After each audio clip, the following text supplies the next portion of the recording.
कृष्ण भक्त कवि सूरदास जी के 3 पदों का अध्ययन करना है हमें। पहला पद है, आज हूँ ये की करी टरी हो के तुम ही के हम ही माधो अपने भरोसे लारी हो पतित सात पीढ़िन को पतिते हवे निस्तरि हो। अब हो उधरी नच्यो चाहत हो तुम्हें विद किन करी हो। कत अपनी परितीत नसावत मैं पायो हरि हीरा।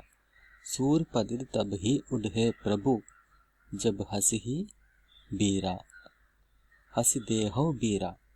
सूरदास जी यहाँ श्री कृष्ण से बता रहे हैं, हे भगवान, आज हम दोनों में से किसी एक का विजय होगा।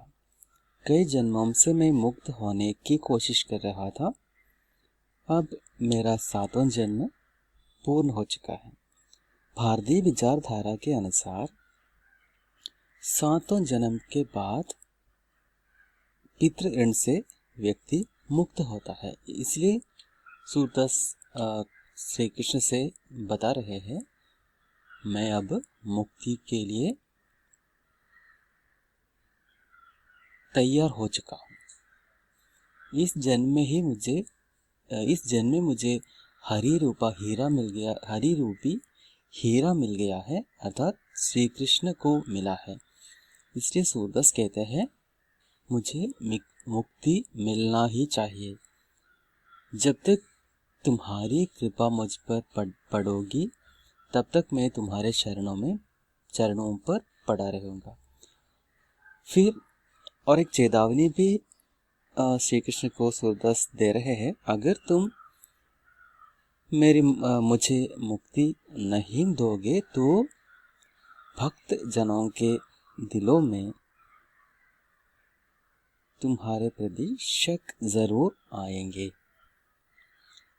अगला पद है, नरते जन्म पाई कह कीनो उदर भरियो कुकर सूकर लो प्रभु को नाम न लीनो।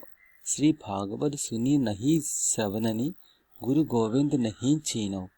भाव भक्ति कछु हृदय न उपजी मन विषया मैं दीनो। छूटो शुभ अपना कर जान्यो परस पिया के भीनी।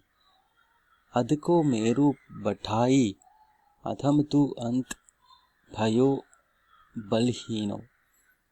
लख 84 जोनी भरमी के फिर वाही मन दीनो।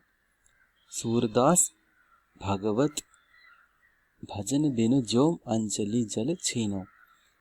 सूरदास जी यहाँ श्री कृष्ण से बता रहे हैं, श्री कृष्ण से नहीं प्रत्येक मानव से बता रहे हैं, नर जन्म तो कई जन्म लेने के बाद ही मिलते हैं। इस तरह मिले नर जन्म को ऐसे वैसे व्यर्थ करना सही नहीं है। अन्य जीवियों के समान पेट भरने के लिए मात जीना कभी भी अच्छा नहीं होगा। परमात्मा का नाम भूलकर नहीं जीना चाहिए। परमात्मा के प्रति और गुरु के प्रति हमारे मन में विचार होना ही चाहिए। प्रियतमा से मिलने के लिए परमात्मा को भूल जाना अन्याय है। परमात्मा के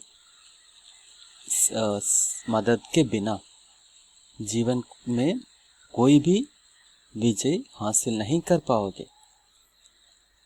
परमात्मा से दूर दूर जाने के कारण पापों का संचय सुमेरु पहाड़ की तरह बढ़ चुका है। 84 लाख योनियों से गुजरने के बाद प्राप्त मानव जन्म इस तरह व्यर्थ करना सही नहीं है। ईश्वर स्मरण के बिना जीवन पूर्ण नहीं होगे। इसलिए जो मानव का रूप हमें मिला है,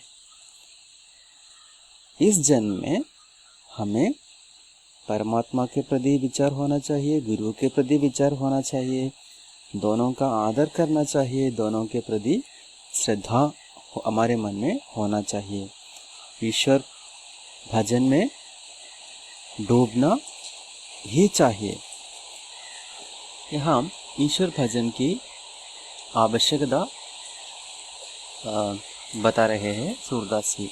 मलयालम के महाकवि पूंदानम जी के ज्ञानपाना है, उसमें भी यही आशय हमें मिलेंगे।